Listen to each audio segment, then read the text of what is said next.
What's up, everyone? It's Jess, and I am here to spend a day indoors with y'all talking about Big Brother 27. We're back.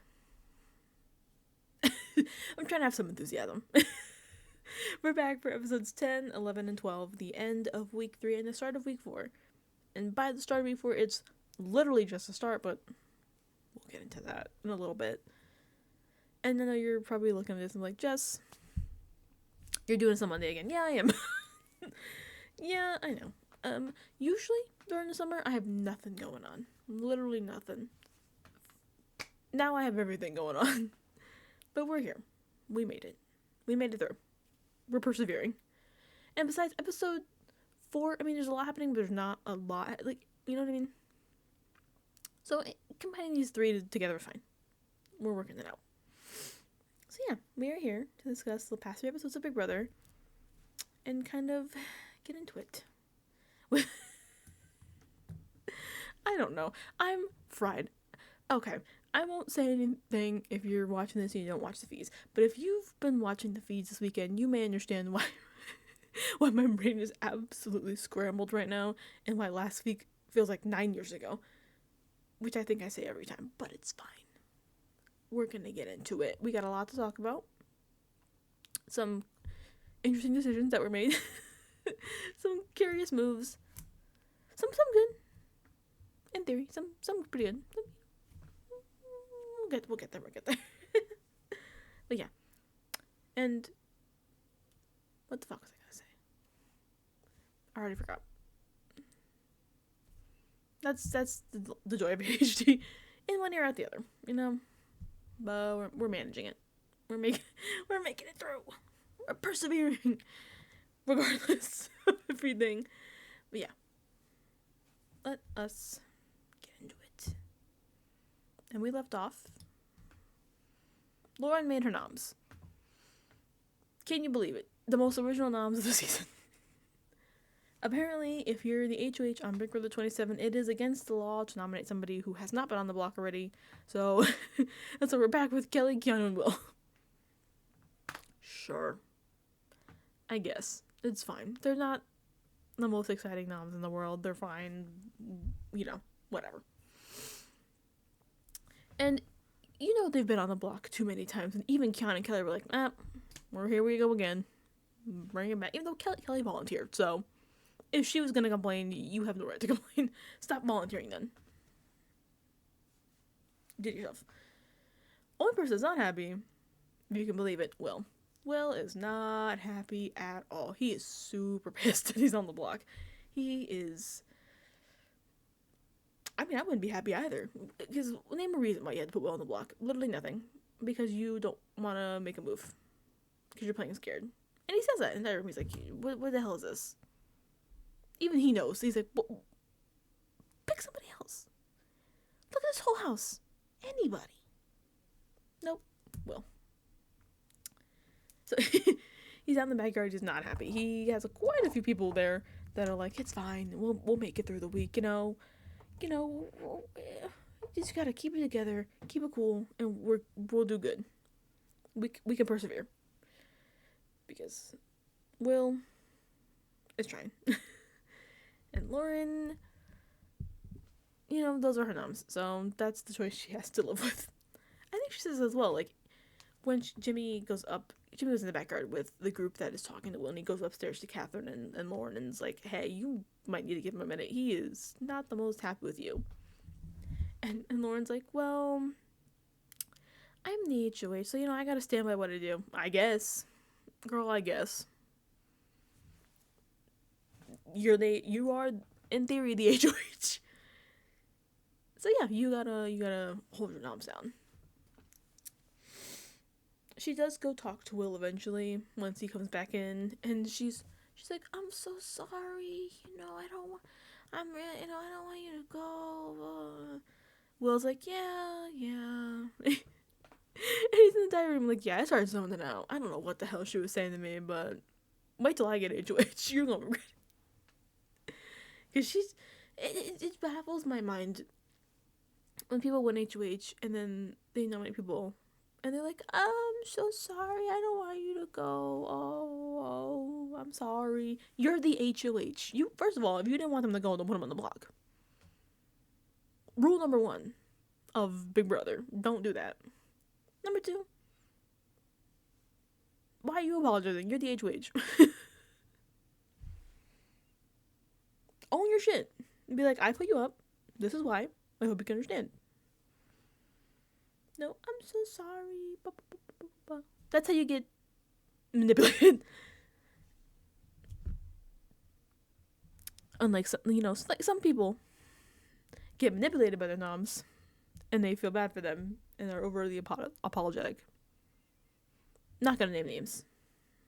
They know who they are. Actually, they don't, because they may or may not be in the house right now. But yeah, own your shit. You don't need to apologize.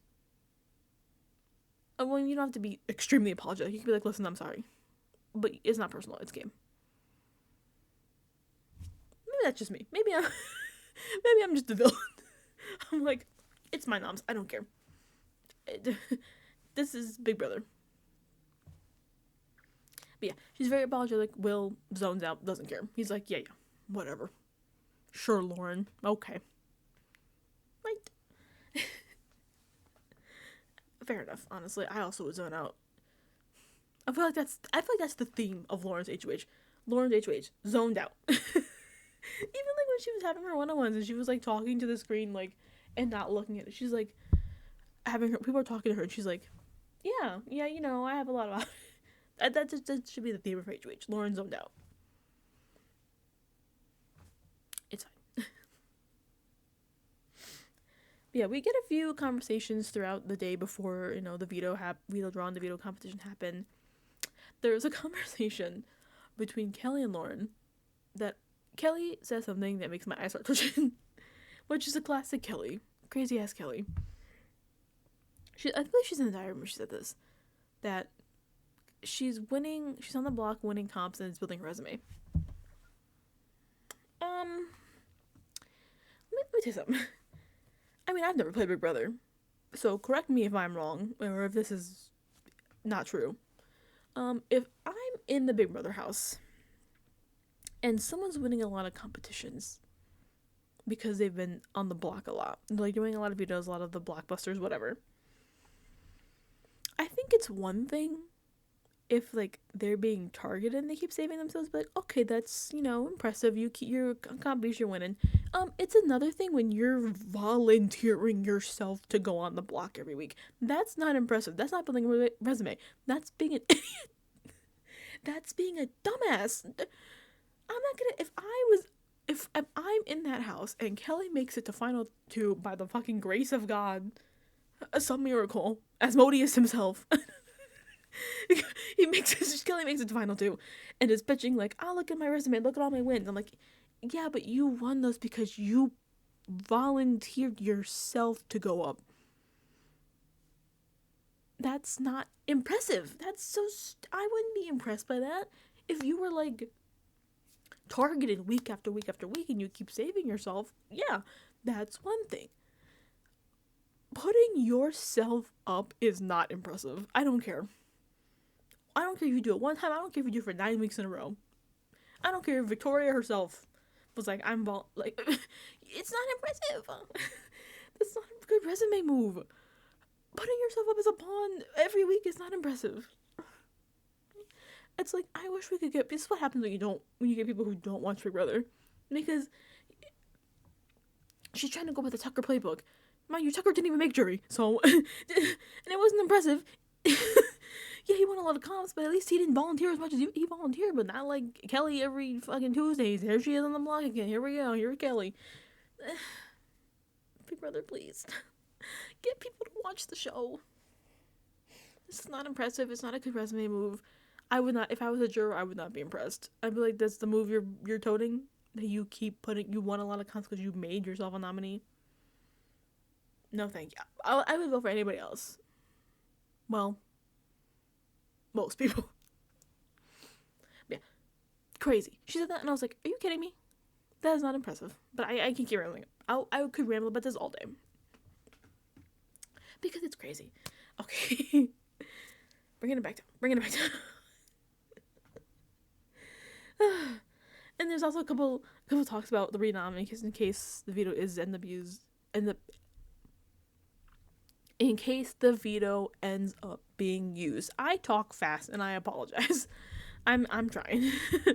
Because obviously Keanu and Kelly were on the block. They've won competitions themselves, so it's always an option. Ashley seems to think she's a renom option. Is she? Yes. Because, God forbid, if you haven't touched the block, you will ever touch the block. I don't know. I don't know the logic of these HOHs, but I've never won HOH, so who am I? Who am I to say? You know? Just 26 seasons of knowledge.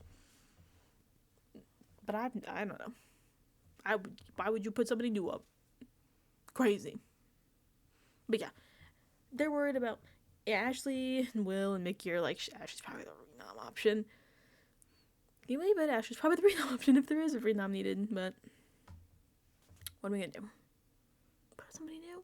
Couldn't be me. And there's a great conversation as well in the episode between Adrian and Keanu. Keanu's asking Adrian, "No, if I pick you for the veto, you know, can you use it on me?" And Adrian's like, I don't want to make any promises. In the diary room, Adrian's like, hell no, do I want to be associated with Keanu? Absolutely not. So no promises. I'm not promising him anything. I'm not using anything on him. Goodbye. But you know who is gonna promise stuff? The king of over-promising himself, Vince. Vince promises every single person that he will or will not use a veto, depending on who he's talking to. He tells Keanu he'd use it on him. He tells Kelly he's gonna use it on her. He tells Will he'd use it on him. To Lauren, he's like, oh, of course I'm not gonna use it. Well, of course, why would I use the veto? If I want it, why would I use that? We got to keep them the same. Vince is, I know, trying very hard to play every corner of this house from the middle. But he is playing a very dangerous game. He is lucky that these people are dumb. And they're not comparing notes. And being like, hey, did Vince also tell you that he was going to use the veto on you if he won? Because he told me the same thing. And that would blow his shit up pretty quick. Because they would know at least he's lying to somebody. He's lying to a lot of them, actually. Most of them. All of them, probably. He's playing so crazy. But chill. It's like, how you play chill but crazy? I don't even know. Rat floater? I don't know. Don't at me with the correct terms. Sometimes I don't know. I'm not always the best at this. But it's fine. But even I know. Don't overpromise yourself. Because what happens if you do get pulled for the veto and you end up winning? If you fuck up and don't throw. You are cooked. You are in trouble.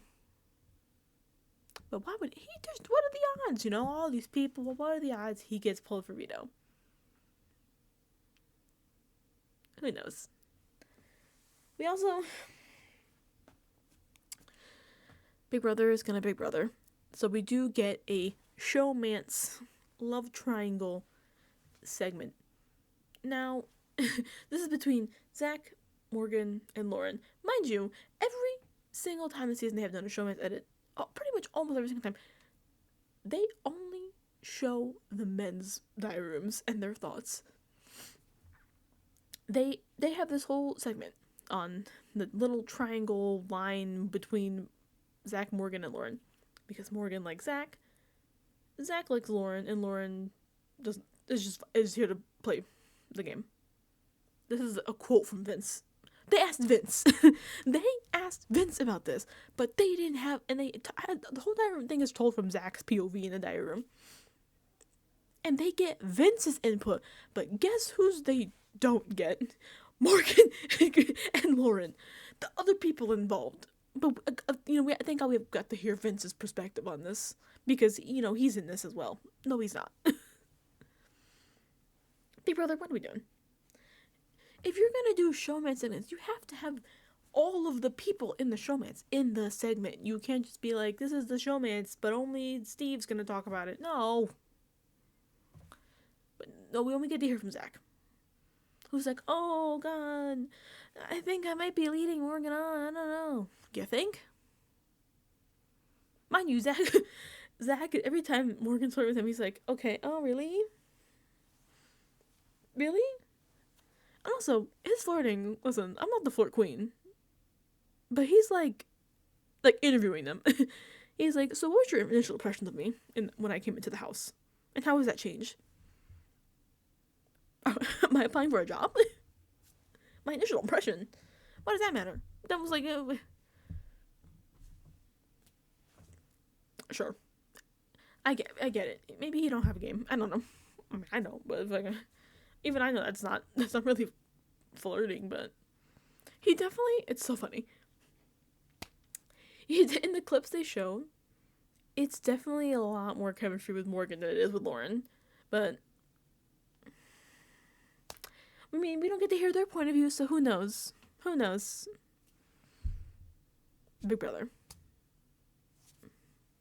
Who cares about women's opinions on romances? Don't ask Riley or Catherine, because, boy, you might not like Catherine says. Who knows, though, because we never hear from Catherine. Oh, well. You know, I guess we just have to guess. Or hope they say something on the feeds. But yeah, this segment is interesting. I don't know what we had to hear from Vince. I guess because he's Zach's BFF, but like, Morgan and Lauren are there. They are still in the house. You can still ask them. I wonder if they did, and Big Brother just did not like the answers they gave. But even then, I think Morgan still would have probably been talking about like how much she likes Zach. I think Lauren would have been like, oh, you know, like her last diary they did with the segment like this, when she was like, he's nice, but I think we're just gonna be friends. She probably still says the same shit, and they're like, well, we can't use that. Just cut all the women. We don't need them. But yeah. That's all we got for showmances, because the other one I feel like is a hostage situation, and I don't even want to talk about that right now because it makes me sick. It makes me sick. I'm not talking about it right now. Ugh. We'll get into that later. But yeah, we do get our veto draw time. Obviously, Lauren, Kelly, Keanu, and Will are playing. Remember when I talked about Vince and overpromising? What are the odds? Vince! And he's like, oh joy, am I picked to play in the veto? Yay! It's just like, great! So awesome, I promised everybody the world. That's why you don't do that. Okay, Vince, good luck. And then they pull Will's chip out, obviously, because there's 4 people automatically playing, not the usual 3, since there's 3 nominees now. Instead of everybody pulling a chip, now it's just Lauren pulling chips. So she pulls Will's, and Will gets to pick. He picks Ashley. Obviously, he knows for sure that she'll use it on him. Plus, it'll keep her safe, because they know, like, she's a renom option. She's probably going to get put up, because God forbid anybody put anybody else up. So yeah, we have our veto players. And now this week is our movie veto time.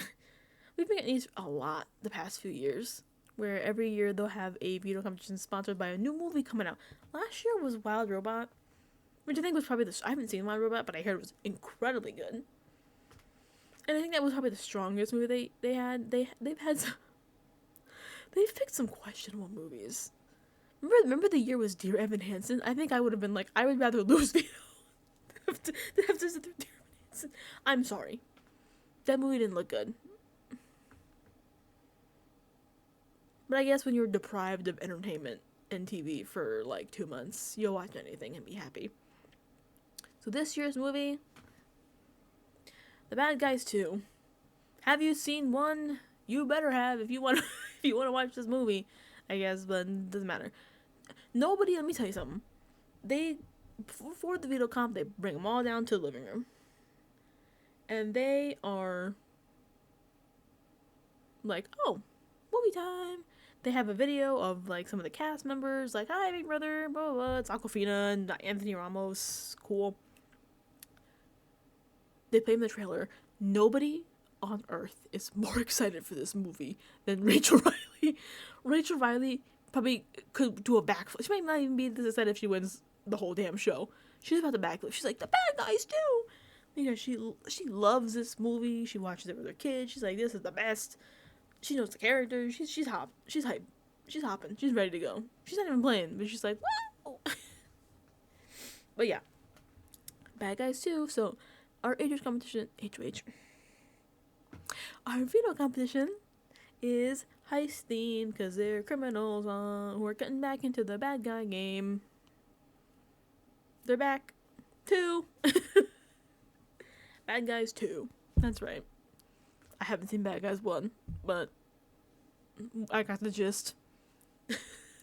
From all the ads they used to run with the fucking Billie Eilish Bad Guys song. Yeah, Morgan is also hosting, though hosting is a very loose term because it's an individually timed comp, so she's pretty much just introducing Aquafina. She looks so good, by the way. She looks great. I just had to say that. I had to share my thoughts. She looked great. But yeah, we get into our veto comp, and it's kind of similar to a veto they did last year, though a little bit different. Last year's was the one that was similar to this, was like the jungle themed one where they had to carry that. I don't know what it was. It was that weird shaped piece. They had to carry it through the vines and not touch the vines. It's the one that Tucker like flew through like a maniac. I was like, oh, it's this. And when I saw like the piece they had to carry a piece through, I'm like, oh, okay. So they one by one have to go through. They have to help the bad guys rob the bank, the Hotel Mystere that has the MacGuffinite crystal on the base. First of all, before I even get into the description of this competition, they have everybody reading, the rules out loud. Why can nobody read the word MacGuffin? They're all like, nobody has ever seen the word MacGuffin before. And they're flabbergasted. Maybe because I already know this word. Maybe it's just me. I watched Dimension 20's Never Stop Blowing Up, and they mentioned MacGuffin every episode under the sun. So I'm very familiar with that. Maybe it's just me. But God, everybody, it looks confused. Everybody's like, what? MacGuffinite. Not that hard. I wrote it out. I'm like, it's not hard. Not a hard word, but that's fine. That's beside the point. I just mentioned that because I was like, it's not hard. Yep. So they're helping them steal the MacGuffinite crystal from the basement safe of the Hotel Mystere. So they are all dressed in all black. And there's a laser maze. It's kind of like this shape. You have to get up, around, down to the safe. Through the minefield of lasers. They touch a laser, they have to go back, reset. Hit the button. Depending on, wherever they're closest to. The starting button or the button by the safe. You have to make it through, get the safe, get the MacGuffinite, which is about 7 feet tall. Not really. I think it's probably more like 5-6 feet. With big spikes. Carry that, maneuver that through the lasers as well. And then hit the button. Whoever does it the fastest obviously wins. It's simple. It's a timed comp. It's a solo timed comp. It's not anything crazy, anything new. Now, different approaches by everybody. Some people, get to the ground, slide around against the ground to get as low as they can. Some people, like Vince, are throwing it. Well, not some people, just Vince is throwing it. So he's doing rock, paper, scissors with the statue. He's standing around. He's trying to take his sweet old time. And there's people like Keanu who thinks he can speed run this and just, runs like a bat out of hell, almost knocks over the whole statue, trying to rush, sets off the lasers. It's like, sir, chill. I don't want to say, what is it? It's not a race. It is a race. And I know he's on the line. But I'm like, dude. Chill. You're 3 times the size of everybody else competing. You gotta take it easy or you're not winning shit. But yeah. They maneuver through, up, over. A lot of people flat to the ground. Especially let me tell you, Lauren, flat. She's a dancer. She said she had a dance background. She was like this. She said herself scraping the ground with her face. But they all make it through, to the safe eventually. Now, they do have a great segment, I will say, of everybody. They see the safe. The safe is, like, huge. It's probably, like, it's a big-ass safe because the crystal is probably, like, 4 or 5 feet. So when they get to the end, they hit the button, so the safe, the safe opens for them. Actually, do they hit the button? The safe opens for them. They have a great reaction shot of everybody being like, what? We have to carry that?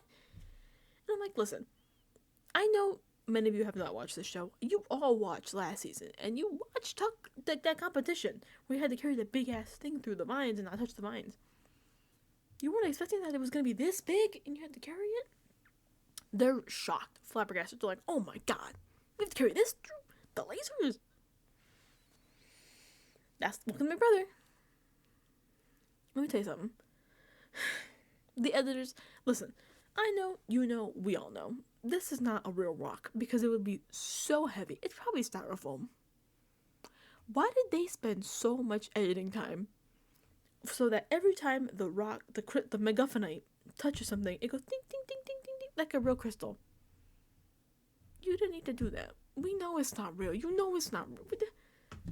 There's cardboard cutouts of a cartoon wolf and a shark in the background. You want me to tell you? You want me to believe that's a real 5 foot of crystal? The budget would be a lot better with the show, okay? But I guess they, Big Brother, they love it. That's honestly the core of Big Brother. They love a silly, goofy little sound effect noise. So ding, ding, ding, ding, ding, the whole comp. Ding, ding, ding, ding, ding. Every time just ding, ding, ding, ding, ding, ding. Everybody makes it through. Now we get our times. Now, if you watch BB25, you know why we no longer get to see everybody's time. And it drives me nuts. I want to know everybody's time. But because, if you don't know, Big Brother 25 had a house guest, Matt, who was deaf. I don't believe he was I believe he was mostly deaf, but he was deaf. They did a veto competition that he was playing in. It's been a few years. I have not rewatched Big Brother 25 for my own mental sanity. But I can't remember if he was on the block or just was pulled to play. Or was he HOA? I don't know.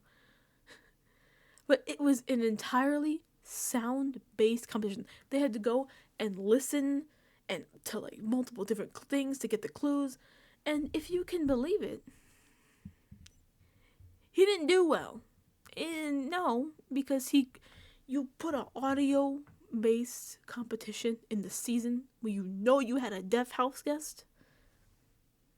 So, because he obviously timed all the way the fuck out, CBS didn't want people to be like, what the hell? Because I was watching it, was like, what the hell? I mean, we knew when they came back from the veto competition that week, and they were like, it was all audio-based. We were like, they did an audio-based competition with a deaf house guest? And then they also started putting out press before the episode, like, look at how we're making comps better for Matt to help him. And we're like, liars. You didn't do shit. You made it worse. So because of that, because he timed out and they didn't want to get absolutely flamed, they said, look, these are the top 3 times. So since then, every time there's been a solo run comp, instead of getting all of the times that everybody's done, we only get to see the top 3 times. And it's so annoying. I just want to see all the times. Plus, it's funny when people time out. I think it's really funny when it's like the last person did like 45 minutes and someone did it in like 10. And it's so funny. And they're just like, damn. Remember BB22?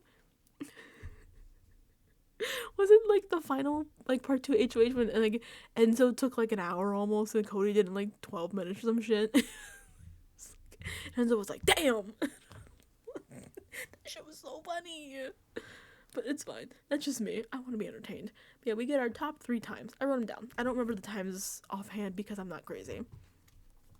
Obviously, we start from the bottom up. Bottom 3. Third place.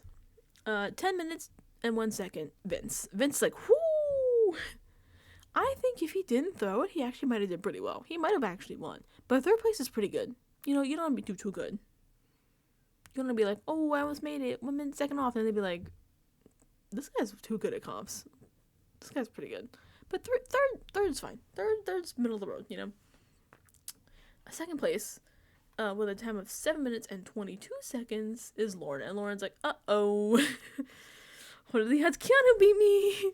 Because she's like, well, that's not great. Because that means, I'm probably going to change the noms. And wouldn't you believe it? Guess who finally gets his own veto with a time of, I just put it down, I'm looking again, 6 minutes and 54 seconds. Keanu didn't need Casey Clark this week. He did it himself, which, good for him, because those lasers, I imagine it's probably easier to maneuver when you're petite. He's pretty built and tall, so he can do that pretty good. Good for him. The only prop he's getting from me. But Lauren's like, oh, great. Now I have to name a fourth nominee. And she practically spiraled about these. So I'm sure she's going to have a nice and easy time picking out her, her fourth nominee. But yeah. So Keanu, obviously he's going to save himself. They already know that. He's not crazy. So after the veto competition, oh, also, I realized I didn't mention as well, Keanu not only has won the veto, he also has won a special showing of Bad Guys 2, and he has to bring 3 people, but that's not till later. So, once we're out of the veto, Adrian and Kelly are talking, and they're like, oh boy. Adrian is pretty sure that he's going to be an option to go up because he's an easy nom. He's already been up once before, and as I stated earlier, it's against the law in Big Brother 27 to nominate somebody who has not already touched the block. You can only put somebody up if they've already touched it, or else you're going to jail. They're going to put you in the brig. Tomfoolery. But yeah, they're a little concerned. And they have reason to be. But that's fine. So, obviously, Vince and Lauren are talking. Vince is like, listen, we gotta put Ashley up. Ashley, I put Ashley up week 1. She's not loving me, so we should put Ashley up. And Lauren, who will do anything Vince says, is like, okay, alright.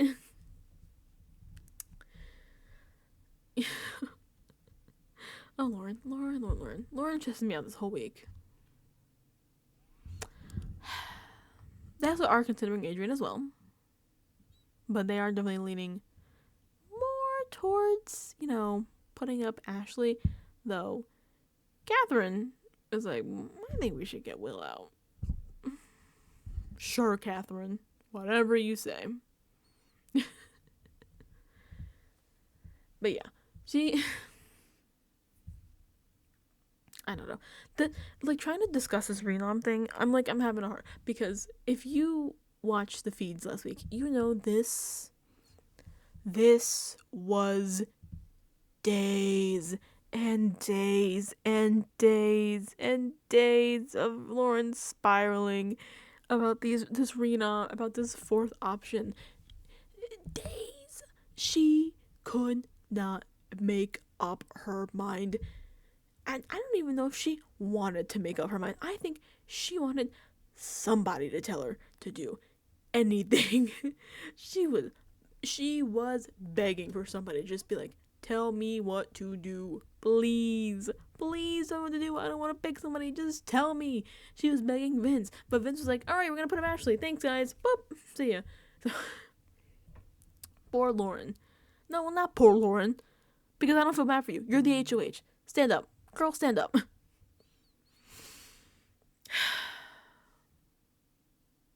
And Lauren is trying to be like, in the diary room on the show, she's like, it also could have been early in the renom process, where she's like, I can't play scared. This is Big Brother. Da-da-da. Girl, what do you mean? Her HOH was the definition of scared. So this renom, they did her some good graces this episode, because they cut out so much of it. They cut out, it was hours and hours of conversation.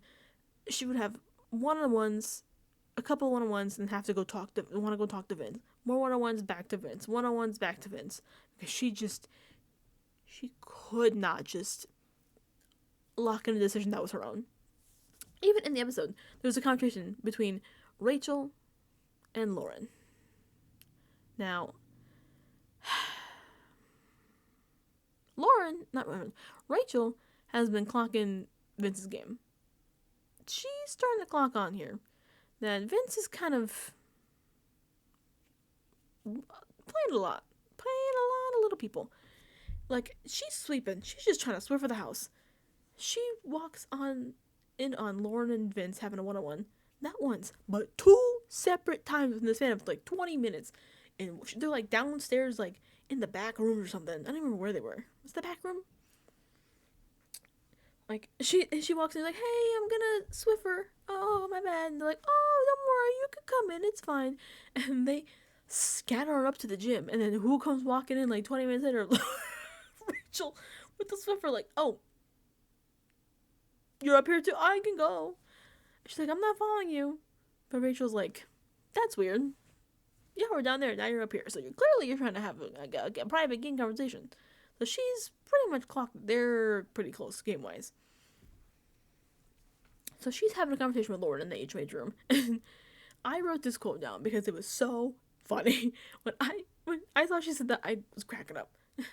Because she can tell that Vince is trying pretty hard to manipulate Lauren's HOH. And Lauren is practically letting him.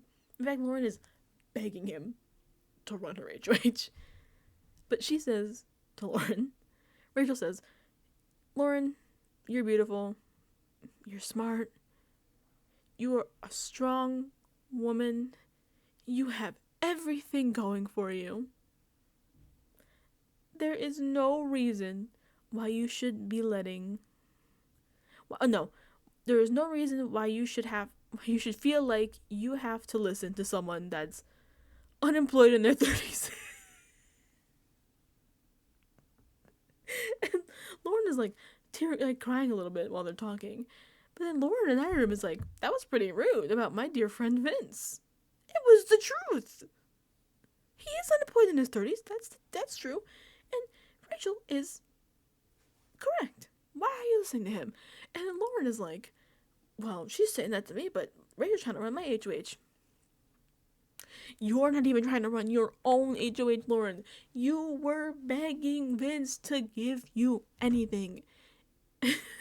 So I don't know why she's so pressed. Because she knows that she wants Vince to run her HOH. She's practically begging him. I just thought this quote was so funny. Rachel is hilarious. Because it's so true. She's like, girl, you are so smart and beautiful. You letting this man run your HOH? What? And of course, Lauren rats this out. Rats out to Vince, who's like, why is Richard Riley on my tea? Why is Richard Riley on... Who is instantly stressed that Rachel Riley is clocking his shit. I mean, I also would be stressed if I knew Rachel Riley was on to me. I'd be sick to my stomach. I'd be like, oh, great. Now, could we get more or literally any of Lauren spiraling this week about the renom? But if we did that, we wouldn't have all the time we need for Bad Guys 2. Because we get our Bad Guys 2 movie night. They brought the goddamn wolf in. There's a car in the backyard. There's the dude in the damn wolf costume standing there. Rachel could do a backflip.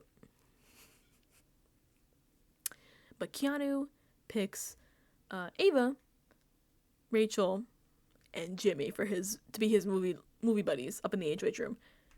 Which, I don't know why they make him watch in the HOH room. They make him keep the lights on. The screen is probably smaller than my laptop. But, not my laptop, my computer. But even then, even if it's the size, they're all the way in the HOH bed. The TV's like in the corner. So it's like that's the worst way to watch a movie.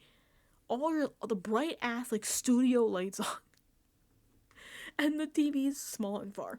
Put a thing with in the backyard. I get, like, the backyard doesn't always have the greatest audio because of the planes going by.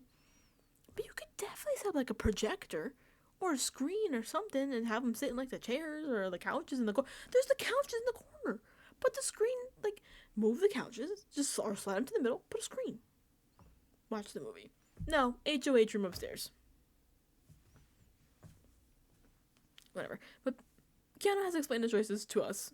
He's like, listen, I'm trying to reconnect with Ava. I want to revive this relationship with Rachel so she doesn't hate me, even though he started it. And also try to reconnect, with Jimmy as well. Trying to patch things up. Once again, probably started by him as well. I don't actually...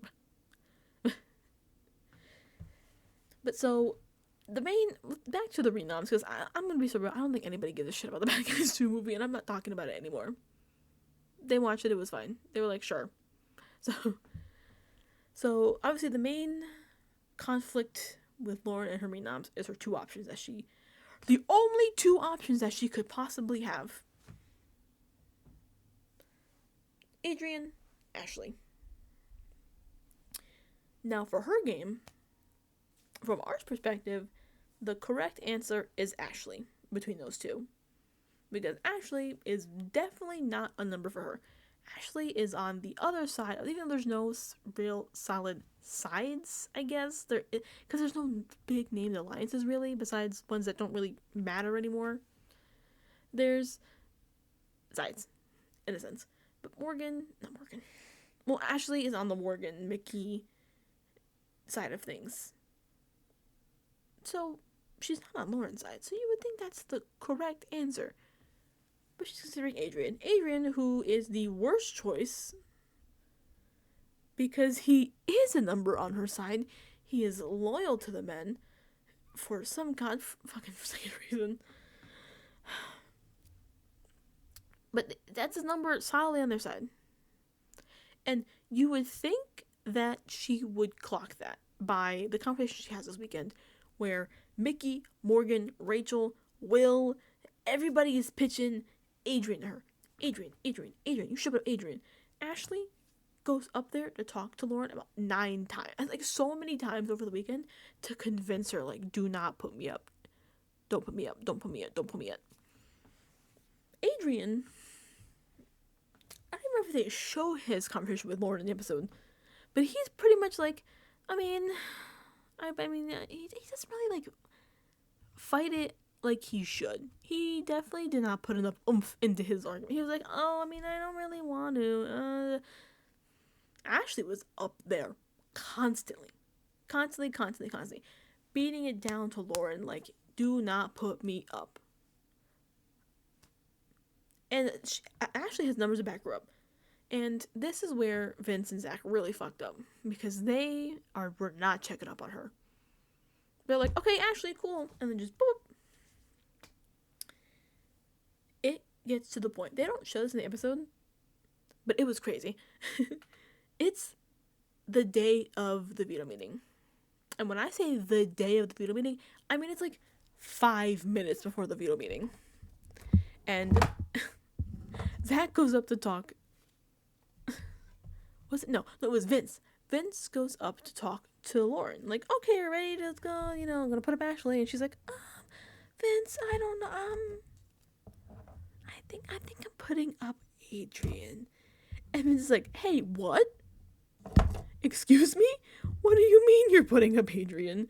And he runs and he gets Zach, and they are pleading with her, please do not put up Adrian.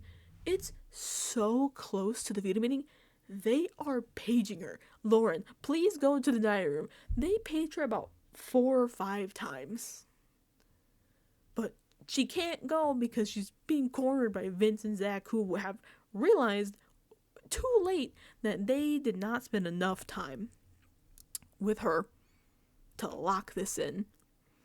And everybody else in the house was coming up to her with her own opinion, and they spent a lot more time locking in the idea of Ashley. So they realized, of Ashley not going up, excuse me.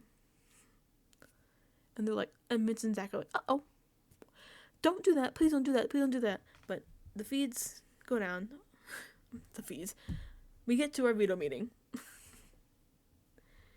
And obviously, Keanu takes himself down. Lauren has to get up there and make her noms, shaking her damn boots. This poor girl. No backbone, no spine. She is like, I have to make the noms. Much to Vince and Zach's horror, the other team's plan worked. They did not let up, and Adrian is the nominee. Adrian, not happy. Adrian is pretty pissed. He's like, this is such a chicken move. Are you kidding me?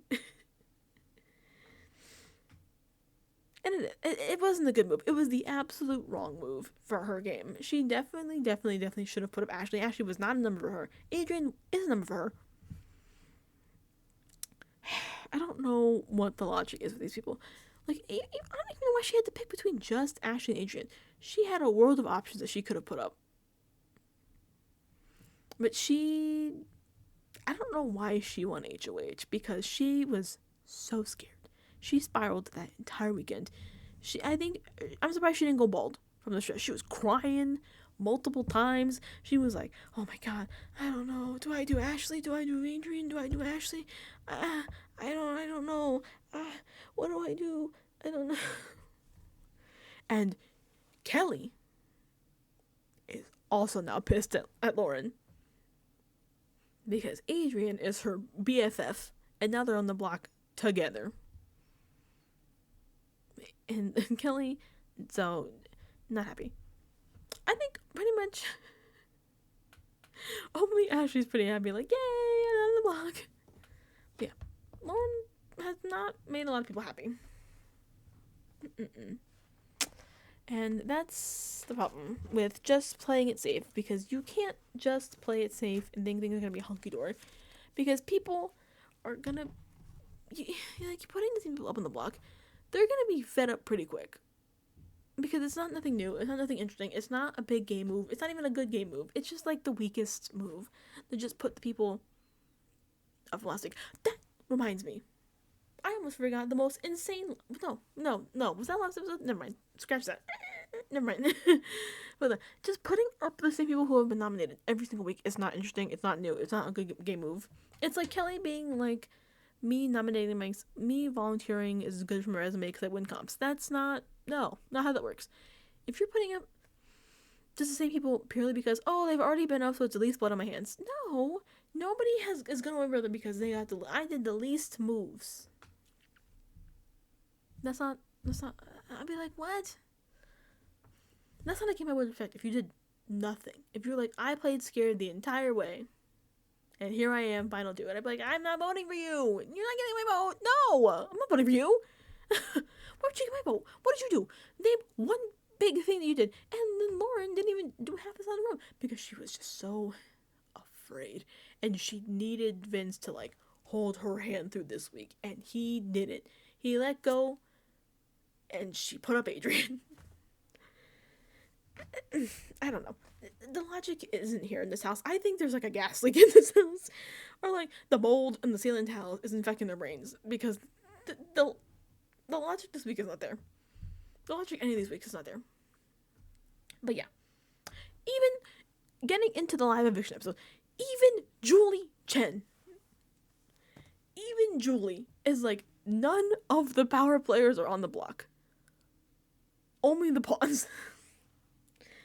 Like, that's so absurd. You just have a block of randos, like the schmuckos. Nobody who's making big moves. I'm sorry, schmuckos might be rude. I'm just like, you have crazy ass Kelly who puts stuff on the block every week. You have Adrian who is only goals to play the honest, loyal game and win comps. And then Will, who's just, Will is probably the better connected of the two. But they're like, he's the old guy, so we're putting him on the block. Absurd. Absolutely ridiculous. I don't know what the logic is here anymore with these nods, but even, it's, you know, it has to be bad, but even CBS is like, this is what we got, man. The pawns. Nobody who has any real power or moves has been put on the block. Welcome to Big Brother. Hi, man. Yeah, but so we get the fallout from the veto meeting.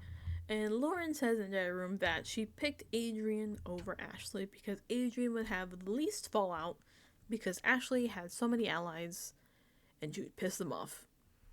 It's no matter who you put, it drives me nuts when people are like, oh, I don't want to piss people off, so this is what I put up. It doesn't matter who you put up. Somebody's not going to be happy. At the very, very minimum, the people you put on the block are not going to be happy with you. They're not going to be like, oh my god, thank you so much for nominating me. Thank you. No. They're going to be pissed. To various degrees. Obviously, everybody's going to have different reactions. Some people might be pissed on the inside, but be like, it's okay, I understand on the outside. Like Will was when she put him up initially. But you can't try to play this game and not piss anybody off, because you're gonna piss somebody off regardless.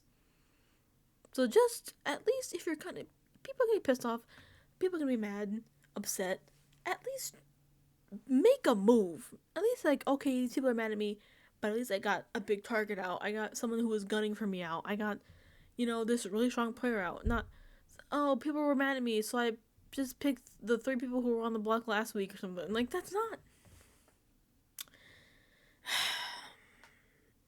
And now, she didn't want to piss people off. She's pissed off Adrian. And now Kelly's pissed. Kelly is crying to Vince like, she just sent me home. I don't think I can beat him in the blockbuster, so I'm going home.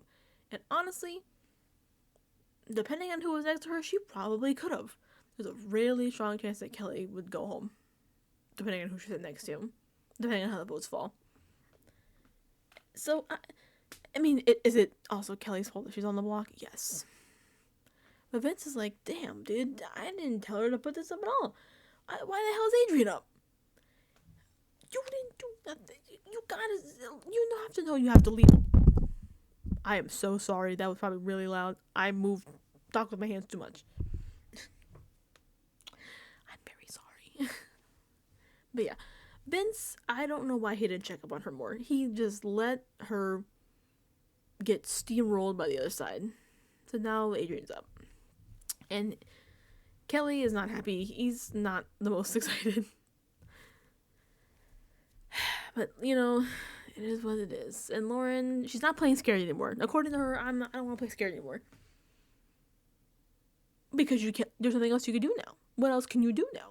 Lauren, your week is done. You made your noms. It's locked in, mostly. Mostly minus the BBB, the 4B, the blockbuster. Why did they make it 4Bs instead of 3? I don't know. Don't ask me, but it's fine. Yeah, she's a Lauren and Kat are talking. They don't want Adrian to go. Why did you put him on the block? We don't want him to go. No logic. But they want Will to leave. They're like, Will's our target. We gotta get Will out. Will is your Isn't that crazy? It could be Big Brother, and you're like, we have to get the 50-year-old man who has not won anything and is just kind of vibing. He's my target.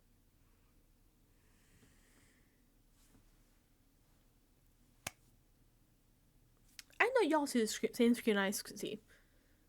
That looks like a wall of viable people you could put up. Like, Lauren is working with Vince and Zach. She's kind of close to Catherine. Catherine by default has Riley, unfortunately for her. Adrian's kind of on the men's side, but she could have put up Mickey, Morgan. After last week, she easily could have put up Jimmy. Nobody would have batted an eye. But if she was crazy, she could have even put up Rachel Riley. But no, Adrian. I'm not gonna let this go because it drives me nuts. But yeah, they want Will out. That's who Lauren and Kat have like, yeah, Will. We gotta get Will. No logic. No thoughts here. But sure. Now, Will, Adrian, and Zach are like, well, what the hell do we do? Will is just happy that, Ashley's not up on the block. But, things are falling. Uh-oh. Don't mind me. But yeah, these are the noms. I don't even know. Like they're just. It's like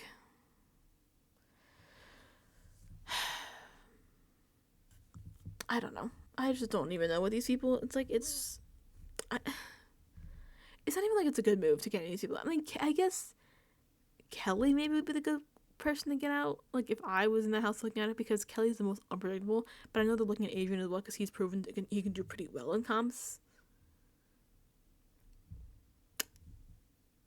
But I don't know. Now, obviously Zach, even Lauren's allies don't want Adrian to go. Zach is like, I want Adrian to stay. Lauren has like put herself in this weird corner where now like Catherine wants Will to go.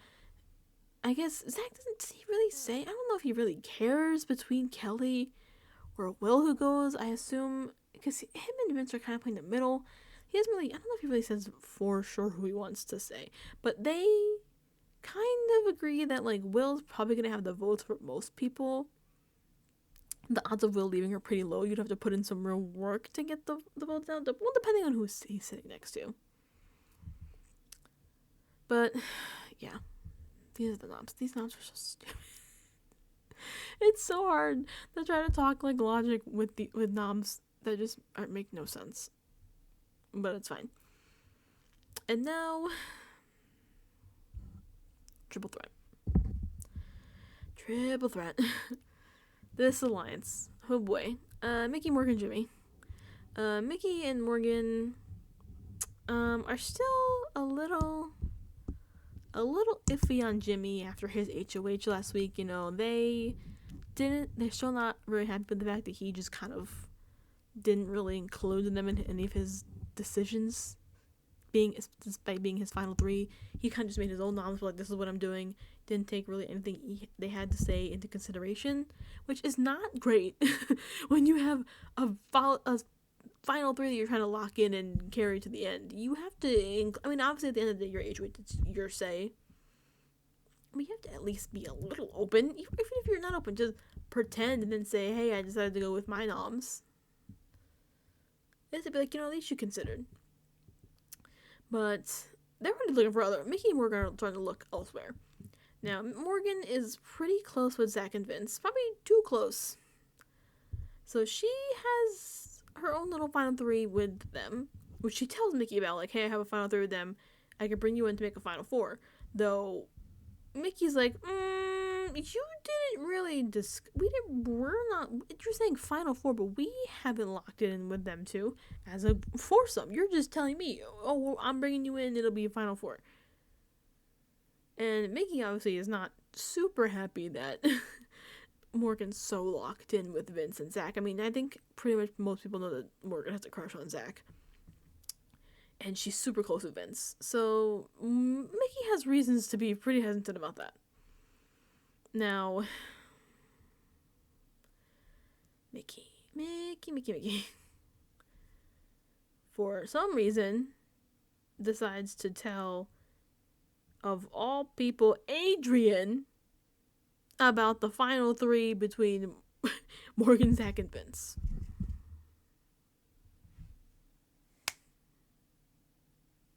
Why? I don't know.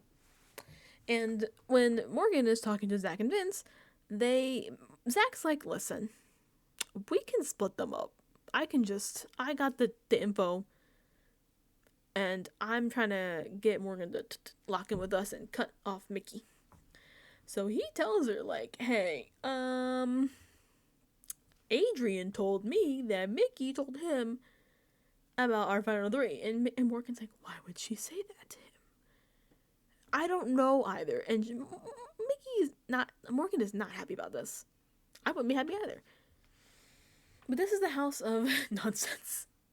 So I just don't know why. I don't remember why Mickey told Adrian that. I think she might have just been like frustrated or whatever. But yeah, so that's great. That's already starting to cause a little rift there. As Zach intended to. He wanted to cause the rift, and he sure got that into motion. Now, Vince in this is still thinking about this week's noms, our final noms here. Well, semi-final, because obviously the blockbuster's coming up, and that could change them as well. And he is trying to get the majority vote here because depending, it's so hard to say. A lot of them were banking on either Adrian or Kelly winning. Kelly obviously has won the blockbusters when she's been up there before. People just wrote off Will like he's not gonna win. Adrian does well at comp, so they're looking at him pretty much trying to win as well. But a lot of the focus this week was on the vote if it came down to Adrian versus Will. This was not just any split, this was the split vote. Because there's 12 people voting this week. And the numbers Vince is running in his head. 6 and 6. The 6 voting to keep Adrian would be him and Zach, Kat and Riley, Keanu and Kelly, assuming Kelly takes herself off of the blockbuster. And then the other side of the house voting to get rid of Adrian, Jimmy, Mickey, Morgan, Rachel, Ava, and Ashley. 6. And that would leave Lauren to break the tie. Lauren, who couldn't make a decision, to break a tie. I would pay money to have seen that happen. Try to watch Lauren break a tie live on TV with Julie being like, you need to make a decision, make a decision, cast your vote. I think Lauren's head would have popped off her body. She would have had to be like, and Vince knows this, so they're like, we can get it to a tie, but we can do one step better. What if we try to get 7? So they go to pitch to Ava. Now, they don't show this in the live eviction episode. They do actually show it in the Sunday night episode at the start of week 4. That they approached Ava, like, hey, Ava, what if it's between Adrian and Will, you vote to keep Adrian and send Will out? And Ava is like, I'm gonna think on that one. And Ava Pearl, mastermind of the season, is like, goes back to them, and she's like, hey, so I thought about this. So the votes to keep Adrian are Keanu, Kelly, Riley, and Kat. And they're like, yeah. And she's like, so those are the house targets? Why would we want to vote with the house targets? And Zach and Vince are like, oh, shit. Why would we want to do that? Which is a fair question. Though that's great for Ava. Bad for Vince. Bad for Zach. Because they're playing the middle, obviously. But the Keanu, Kelly, Catherine, and Riley side think they're a solid they're locked in numbers for them. But Ava has just warned them, you really want to be associated with those 4? The house targets? Are you sure? But that's, I guess, technically Sunday's episode. Which I'm glad they mentioned. Shout out to Ava, who's doing so well. I was pretty upset when they didn't show it in the Thursday episode. I was like, come on! No, Ava, we didn't have time on Thursday to show Ava flipping them, but we had time for an Adrian bread segment. Sure. I guess.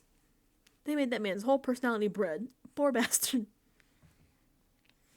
But anyways, we get into our BB Blockbuster. Now, this BB Blockbuster is Study the Study. They are in their own little booths, but behind them is a wall and 2 rooms. I don't know why I'm doing it with my hands. Forgive me. I just do that. The rooms are nearly identical, but there's a difference between each side. There's several differences between each side. So they have a minute and a half to go between both rooms. It's pretty much spot the difference. And count how many differences there are, and then lock in their number. Closest without going over wins. Simple. Easy. Now they have 90 seconds. They have a full minute and a half to do this. Tell me why they're all locked in within a minute. You had 30-something more seconds. You could have easily kept looking. Why am I frustrated, you ask? Because they're running around, they're looking. Kelly locks in 7 first. I'm like, okay. They don't show who locks in first between Will and Adrian. I think it's around the same time, within that minute, that final minute before they have 30 seconds left. By the time they stop, a little 35-ish seconds by the time they all lock in. Kelly locked in 7. Kelly put 7. Adrian put 6. Will put 16.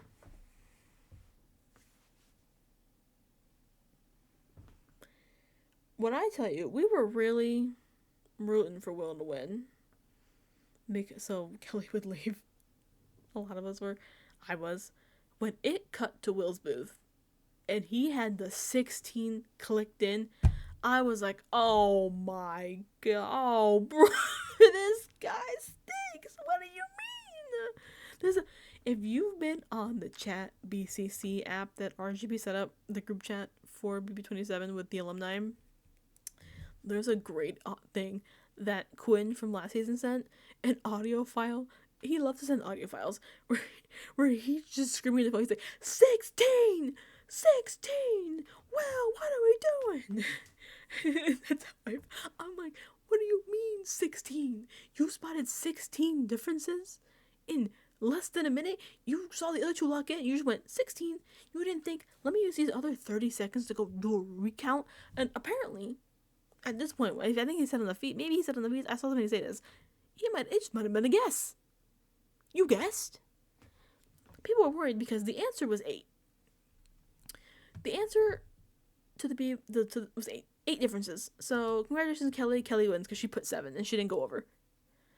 So a lot of us were like, oh my god, did Will double count? Did he found 8 and 8 and then put 16? That was oh, he fucked up the rules, like how Tucker fucked up last year and then fucked the puzzle up. No, I think he just guessed 16. You don't want to look at the other cards in your hand and pick a smaller number. Like, you could have picked anything else.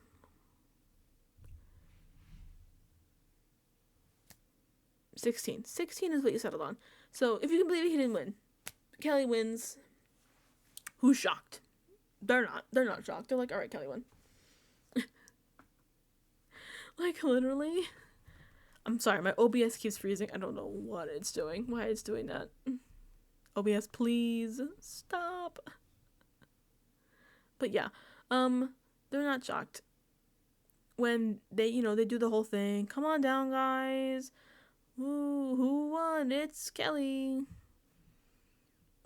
And they do the 2 minutes of strategy time. There's never any strategy. There's almost never. This season has been pretty much no strategy. Only Rachel Riley was really putting in work that one time. So they're all hugging. Congratulations. Da-da-da-da-da. Adrian. After all the hugging, he pulls somebody aside to plead for his life. Please vote for it. Please don't do this to me. Please keep me here. Think of my family. Blah, blah, blah, blah. Who does he pull aside? Keanu, the most solid, locked-in vote for him. I was like, why is he pulling Keanu? And even Keanu is like, why are you pitching to me? I'm obviously voting to keep you. But of course, because they have 2 minutes and they spend 90% of it hugging everybody, congratulations, or so sorry you lost the comp, we could talk to Keanu. So he blows his whole strategy pitch time on Keanu, who was already voting for him. Oh, I'm like, oh my god. If I was on the show and it's like BB Blockbuster, if I am on the block after the BB Blockbuster, I'm not hugging nobody. I'm like, come here. Talking. We're talking. We're not hugging. This is not kumbaya. Kumbaya will not keep me off the block. So, we put Keanu. Now they get to the eviction speeches, and this is actually really sad. I felt really bad the poor eviction speeches were so emotional. Will has to go first. He's crying so much he can't even like talk at first. He just does not want Adrian to go, like, because they know these novels are stupid. They're like, why are we seeing each other? Like, even when Kelly won the blockbuster, Will and Adrian like hugging each other crying. Adrian's sobbing his eyes out. I think he knows he's cooked. So like Will's crying, the house guests are all emotional. Adrian is crying and like pleading, like, please think of my family. I want to be here. Don't send me home. I'm not ready to leave. I'm here for my family. Like, it's really sad. Like, I was like, damn, they're actually getting me. They're getting me a little bit. I'm not gonna lie to you. It was pretty sad. I always feel bad, even though Adrian didn't play the best gameplay. I feel bad when like superfans like know like their backs against the wall and they're like, we're cooked. Especially so early. It's only week 3. But they go to vote, and now the big mystery here was, were Vince and Zach gonna flip? And for some reason, their Big Brother production at least learned how to build a little more suspense. They sent Vince first. I'm like, come on. You couldn't have put the people we already know whose votes were going to be locked in, solid, weren't going to change. And Vince tries to have his, oh my god, tries to have his Mackenzie moment from last year, where Mackenzie was like, when she flipped her vote from Kimo to Joseph. And he's like, oh, I vote, I vote to evict Adrian. And I'm like, all right, bye, Adrian. That's it. So yeah, they go through the votes 8-4. If you can believe it, Zach and Vince were flipped by Ava. Adrian is gone.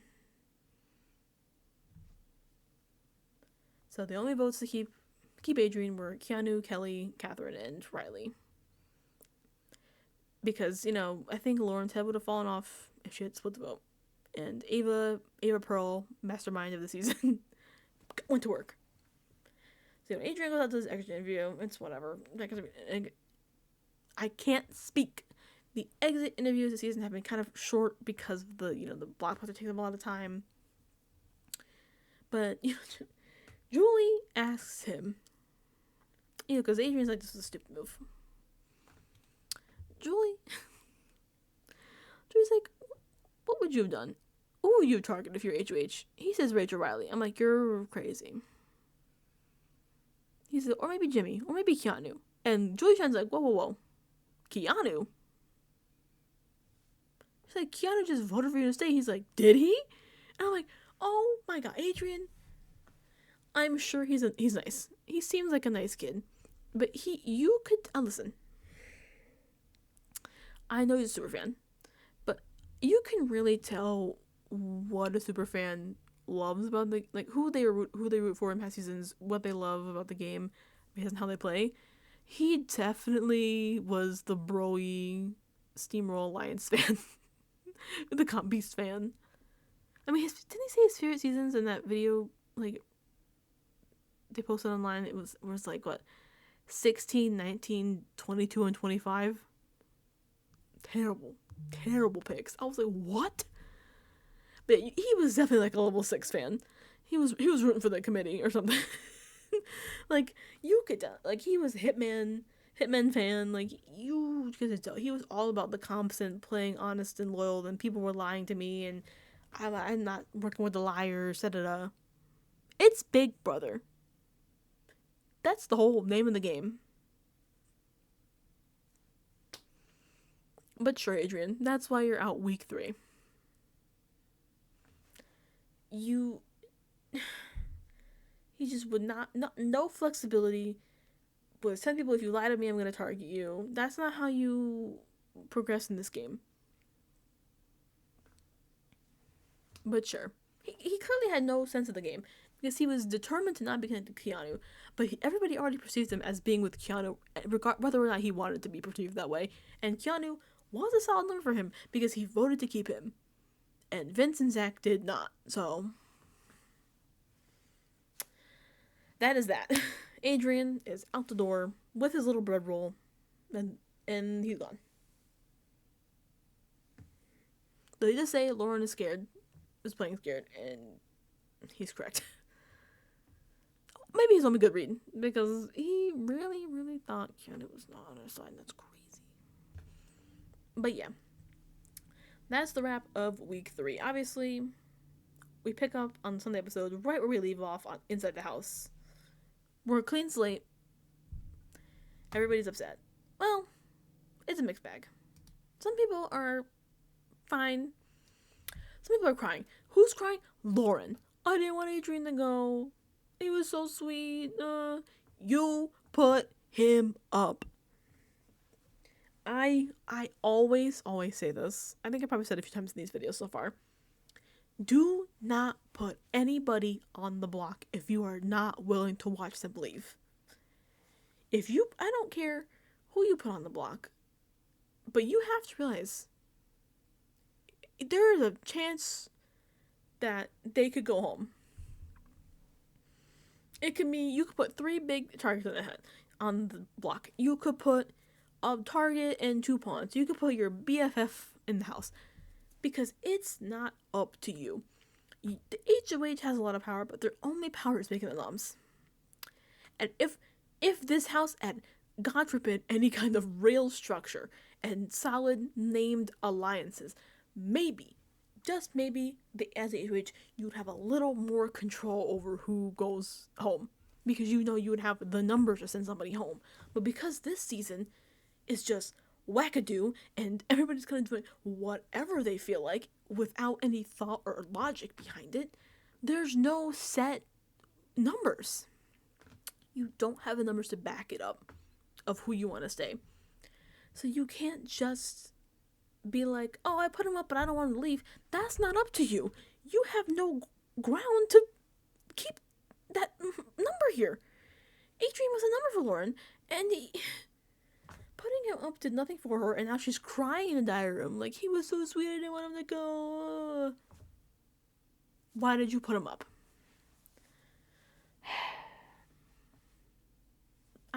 The logic. It's like, and of all people, like, a lot of these people I get are recruits. They haven't seen a lot of the show. Lauren is a super fan, is 22, has been watching since she was 9 years old. She was the one that about hit the damn roof, jumping up and down, screaming and cheering like a maniac when Rachel Riley came in. She was so excited to see to be like, Felicia, where? like, you should know better. It drives me crazy when superfans play stupid. Like, you should know better. You know you can't put somebody you don't want to go home on the block, because there's a chance they go home. Even if you've seen no other season, and you've only watched BB26, people have had to learn their lessons from Quinn. Listen, I love Quinn. I'm a Quinian through and through. His HOHs were a mess. He put up Cedric, his ally. Cedric went home. He put up Joseph, his ally. Joseph went home. Don't put your allies, don't put numbers for you, don't put people on the block if you don't want them to leave. You can't sit here now and cry that Adrian's gone when you are the one who put him on the block. You can't just sit here and cry about it. Like, I get it. Like, I get if you were like, he had to go. You're crying because you're like, oh, he had to go. He was so nice, but for my game, it was better for him to leave. Because it wasn't better for her game. It was, like, the worst move of the two between him and Ashley. It drives me nuts. I probably repeat myself every week with these people, but this is how the season is going. Everybody's playing their own allies on the block, and it's like, stop doing that. Please. It's, like, literally, like, it's like Falte. It's like we're back to Falte, who just keep putting their own numbers on the block and are shocked when they go home. Stop doing it! I'm, like, begging you. Stop it. So Lauren is crying. And who else is crying? Kelly. At least Kelly has a reason to cry. Adrian was like her BFF. He's gone. And she's upset. No, she is also out of it as well. She's like, I would have thrown the blockbuster to him if I knew he didn't have the votes. Because she's blindsided. Because Vince and Zach didn't tell the other side that they weren't voting with them. So those four were blindsided when Adrian's gone. So Kelly is crying. She's not happy. And I don't know why she said she would have thrown the block with him. I don't think she realized that she probably would have gone home if she was on the block against Will. Because Kelly didn't really have any solid numbers. And she probably does now. Honestly, after this vote, thanks to Vince and Zach, I think the other four have now locked in pretty tight. Because they're all pissed. They are all pissed at Vince and Zach. Keanu, Riley, even Catherine is mad. And Catherine does nothing. It's crazy. And Vince and Zach had to be like, damn, yeah, Zach has at least a little bit of a better excuse. He's kind of, well, not really. He's like, oh, I couldn't do that to Lauren. I couldn't make her break the tie. We didn't have the votes to make it not a tie, and I want to protect her in this game. He's pitching this to Riley, this is like Riley's whole game, is like trying to be like, Catherine, I'll lay my whole game on the line for you. I'll give up everything for you, blah, blah, blah, blah, blah, whatever. So I guess it's probably working on Riley. I don't know. Probably even really is working on Riley. But Keanu and Riley are like, okay, Zach, sure. And when Vince talks to Keanu, he is like, he's hamming it up. He's like he's like fake crying. He's like, oh, we didn't have the numbers. I couldn't do it. We didn't have the numbers. It's like, well, you played the middle, alright, but you have to realize when you play the middle, you're gonna piss people off eventually. Especially because they didn't know. They blinded them. It's like, even Kelly. Kelly has been up Vince's ass this entire season. They've had a final two since, like, practically day one. And even Kelly's like, I can't believe Vince. I cannot believe. She won't even, like, Vince, I don't even talk to you right now. She's like, I don't even want to talk to you. I need you to leave me alone. Like, that's crazy. That's crazy. Like, you lost Kelly, man. I could, like, the world couldn't lose Kelly. Even if you wanted to. But yeah, they're not happy. They are not happy. And the other side of the house, who is happy, is like doing the quick math. So like, okay, so Vince and Zach did vote with us because they realized pretty quickly, yeah, I don't think Keanu or Kelly or Catherine or Riley voted with us. I really, really doubt that. So they're like, yeah, the numbers add up for us. Yeah. So pretty much, Vince and Zach have destroyed all of the trust that the other side had for them. Those four had for them. So they are pretty much at ground zero now. They're starting from the bottom here. Even Catherine is in the diary room, like, voting out Adrian was stupid. That was dumb. That was that was scared. That was cowardly. I have no, it's like that was embarrassing. I'm like, Catherine, chill. It was a bad move, but it wasn't that bad. It wasn't, I mean, it was not a great move. But she's like, I'm glad I didn't vote for Adrian. And I'm like, I guess, Catherine, sure. Catherine, I don't even know if Catherine knows what goes on in this house. She's like being held hostage by Riley this entire summer. Poor girl. Listen, I don't love Catherine. She's okay. She's not. She's whatever. But like, she is like, Riley has like glued herself to him against like her will, I'm pretty sure, and won't leave her alone. So she has like no game outside of him because he's pretty much like saw trapped her to him. Like, he's like, I'll give up my game for you. I'll give up everything for you, Catherine. I love you. Da-da-da-da-da. And Catherine's like, cool. Whatever. So, this coming from Catherine's kind of crazy because I don't know what the hell Catherine is doing outside of being a victim. And I say this, like, feeling bad for her because this poor girl is, like, being practically held captive. I swear to God. But, like, she doesn't, I don't know. She's not really doing, besides, like, talking to Lauren. I don't know. She's definitely not kind of, the other side of the house doesn't like her. I don't think she likes them. That's pretty clear. So she's in this little group, and now she's definitely not feeling Vince and Zach after this. But yeah, not a great time for those four. They gather up. They're like, yeah, they're counting their votes. Not a lot of votes to count. They're like, okay, so yeah. Kelly goes to Riley and Catherine in the bathroom is like, Riley, you voted for Adrian to stay, right? And he's like, yeah. She's like, okay, so it's Vince and Zach. And they're pissed.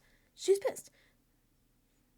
And she's so mad that she tells, like, Riley straight up, like, I had a final two with Vince. Not anymore, because clearly his word's shit. Clearly he's, like, she rises, I think, in this moment that, like, Vince is truly playing the middle. He has a lot of expendable numbers. Adrian clearly was expendable to him. He would just be like, whatever. And she's like, so I'm next. I'm up next. I'm probably expendable to him as well. And that is correct. Because I think Vince has, in the past couple weeks, when Kelly's been up, he's like, I'm kind of fine with Kelly going. So Kelly's kind of waking up. Like, uh-oh. Vince is not good for me. Vince is playing every side all at once.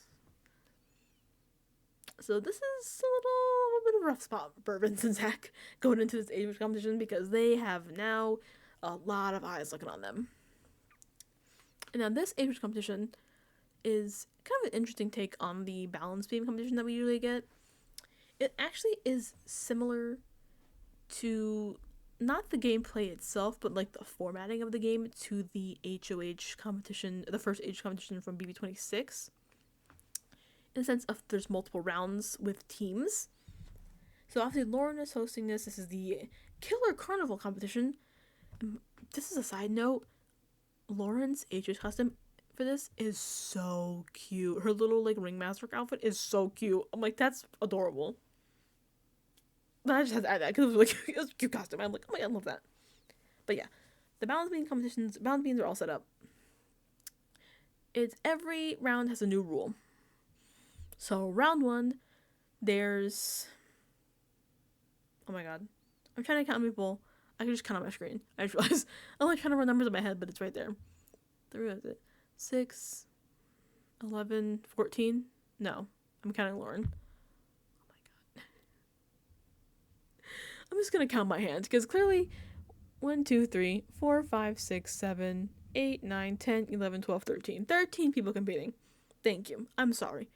Numbers in my head don't always work that quick. But yeah, the first round they have to get into 3 groups of 4 to battle it out. Which means one person is left out. This is what happened in the first age competition of BB26. They had to form into teams. And the 2 people who were left out would be immediately out. Done. No chance. So that was when Tucker and Mackenzie were out. Famously, the answer for the OTEV last year, that was 1 round. Because they all said Cedric, who was a microchip and was not even eligible to play, instead of Tucker, who was the one guy who sat out. And Mackenzie was like, yeah, he sat out because I was out as well. But, yeah. So I have the teams written down because I don't remember off the top of my head. Forgive me. It's been a long weekend. But yes, the teams we have for the first group is Zach, Will, Ashley, and Jimmy. Then the second group is Mickey, Morgan, Ava, and Rachel. Those 2 teams form pretty quickly. And then we have the third group of Keanu, Vince, Kat, Riley, and Kelly, who this is like a standoff of who's dropping. Kelly's like, I want to play. And then Keanu's like, well, no. Go pitch to them. Keanu will not back out. None of them will back out. So Kelly is out.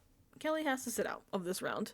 But they do, instead of cutting her fully like they did with BB26, they just move her to the second round automatically.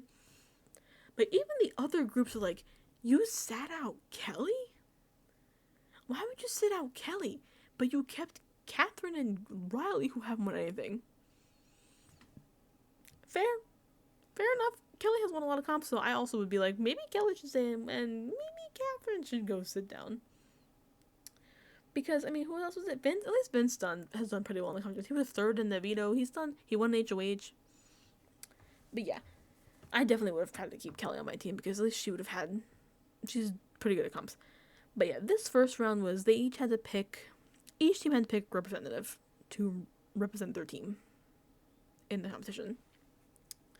So the first group picks Zach. Oh my god. Yes, Zach. Group 2 picks Morgan, and the group 3 picks Keanu as the reps. They just have to do, the regular standard race, get around the beams, hit all 4 buttons, run back, hit the time, hit your button at the start the fastest. What's interesting is that they had 4 buttons. They're numbered. 1, 2, 3, 4. But they don't have to hit them in the 1, 2, 3, 4 order. So why are they numbered? I don't know.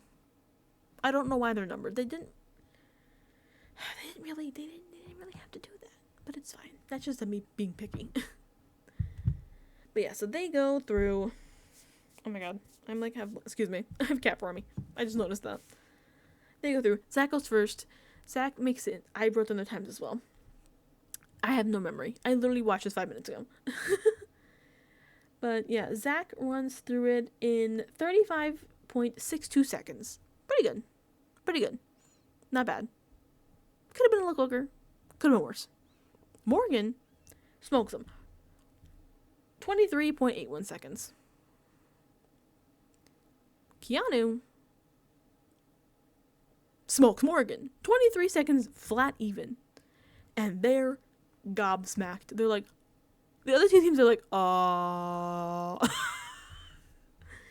because the representative who won this round got to pick 2 people from the other teams to just fully eliminate from the competition. And let me tell you, no hesitation does Keanu already have the answer. He said, Will, Ashley, Mickey, Morgan, goodbye. Like, no, he had that on lock. Even Will was like, damn, he picked us immediately. He knew his answer. He knew instantly who he was going to put up or kick out, you know what I mean? So yeah, that's have that pretty much like a big chunk of that side is cooked. They're gone. Now we get to round 2. The rest of people move on. Round 2 now, the rule is 3 teams of 3. And they are doing a relay.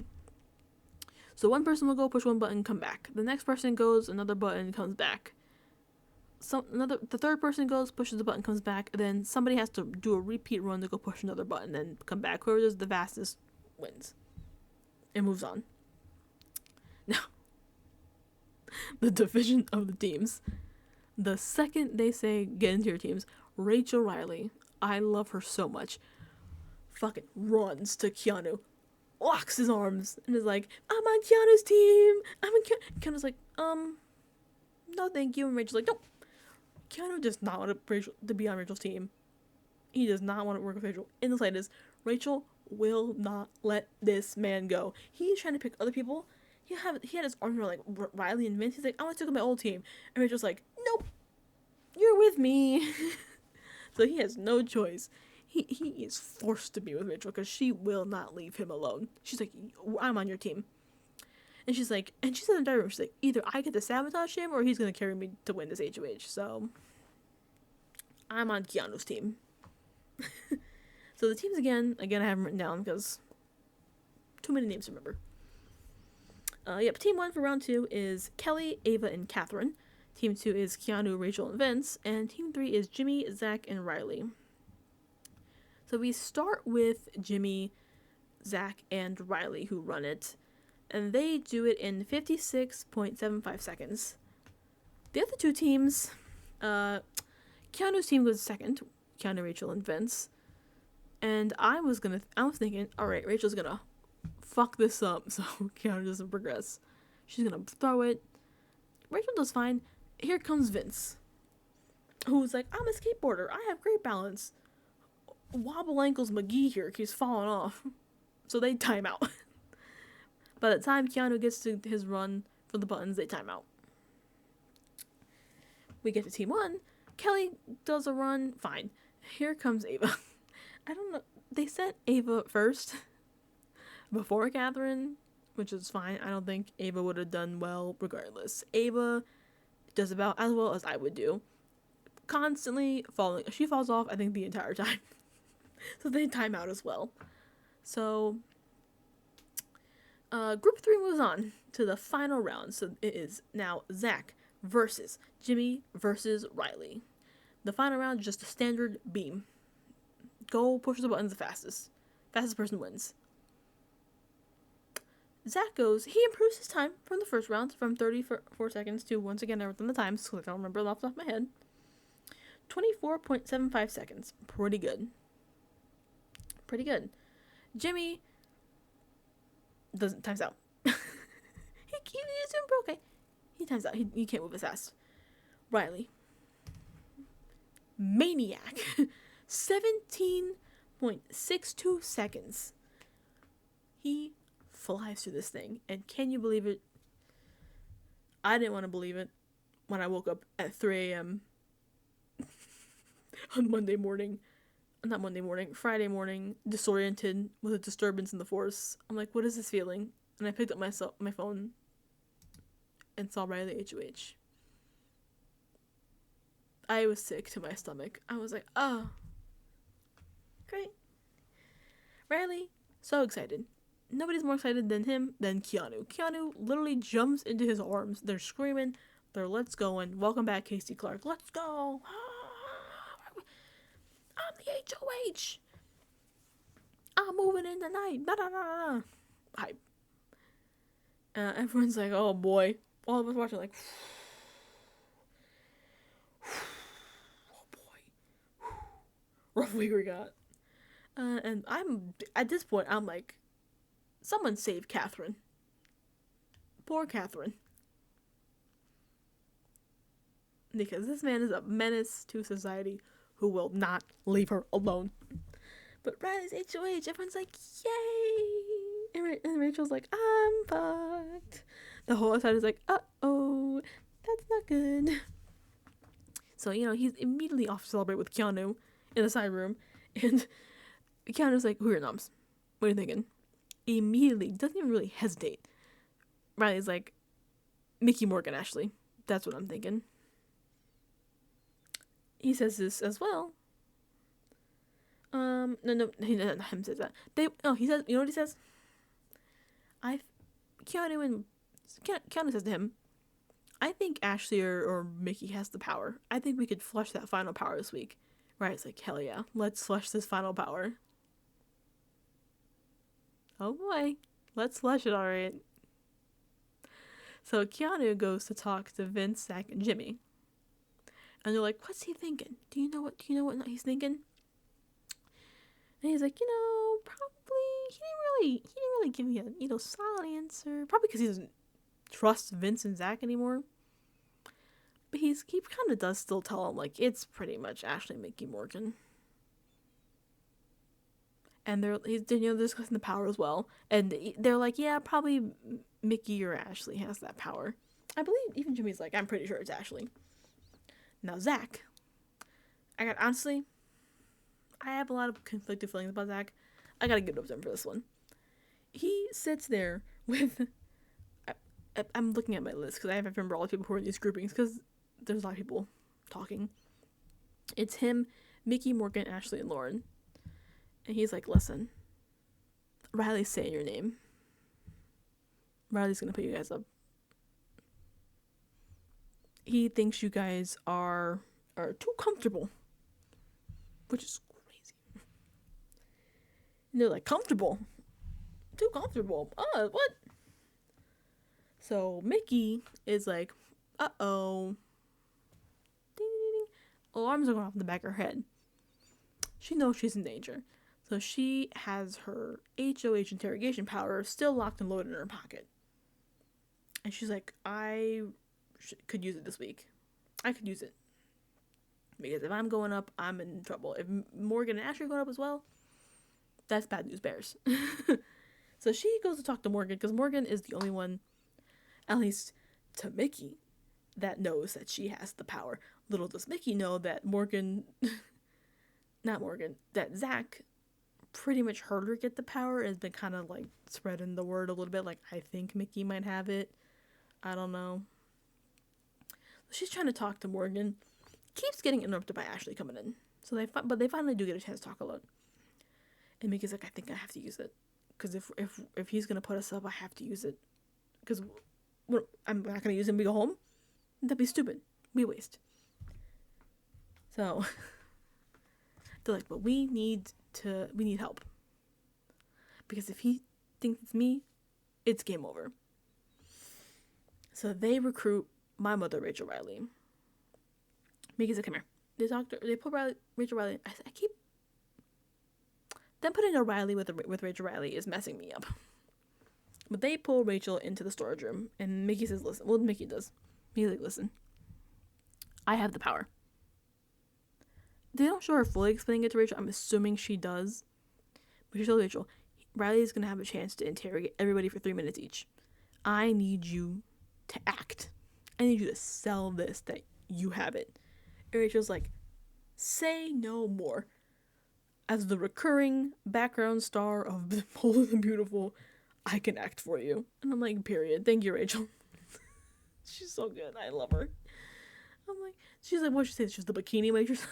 The Bold and the Beautiful. But it's fine. Love that for her. Everybody's chilling at this point. It's nighttime. They're all, starting to wind down.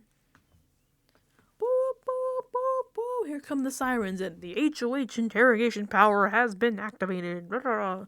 And Riley, Catherine, and Jimmy are in the bathroom, and Riley's like, what? Everybody's like, what? And now Big Brother is so funny. They make everybody go to the living room. Riley goes to the diary room to get whatever card. They make this man read the card. That's like, the HOH interrogation power has been activated. I have been dethroned. And he's reading this like, so now I must interrogate everybody in the house for 3 minutes each to try to figure out who has the interrogation power. If I guess, and I have to make one guess. If I guess correctly, I'm HOH again. If not, I'm dethroned, and the person with the power reveals themselves to be the HOH.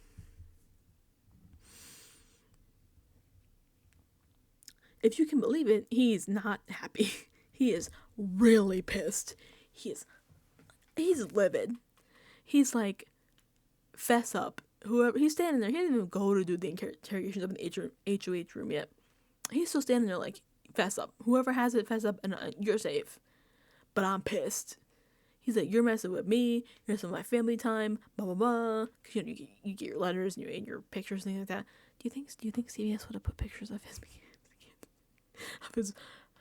alleged kids? That'd been really funny. I don't think they would do that, but that'd been really fucking funny.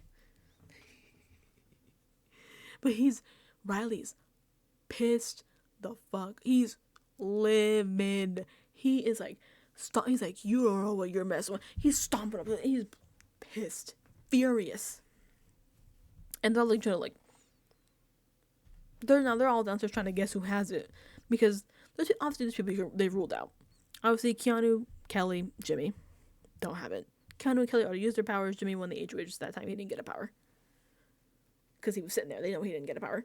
Plus he was like the king of trying to flush him. They also rule people just like based on principle. They're like, it's probably not Will because he's been up so many times he would have used it already. And Will's like, period. Which I don't think in my head makes sense, because Will would have had to use it immediately. I don't think when the times he was up, he thought he was in like danger, but that's their logic. And I'm like, okay, sure. So they go do the interrogations. They start off okay. Riley's asking questions like, who do you think?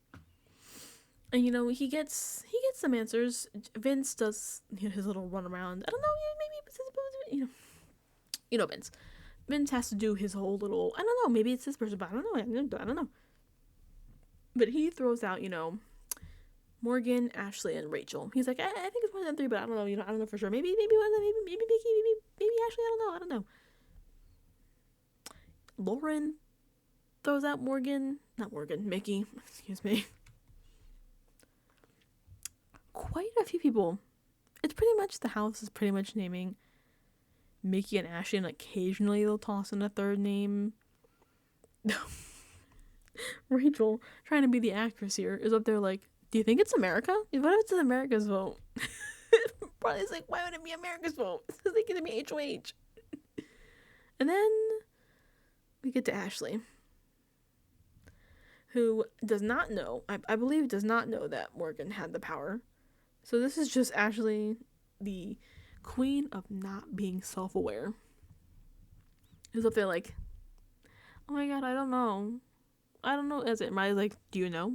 Do you know who has it? And she's like, no, I don't know. Sorry, I don't know. She's acting so suspicious. And and Riley's looking at her like, and she's just like, Riley's like, it's fucking Ashley. I know it. He's like, are you lying to me? Who is it? Who has it? And Ashley's like, I don't know. I'm sorry. I don't know. They probably were like scared or like nervous or I don't know. Though I heard you like said my name's Anam. Doesn't question how she has that information.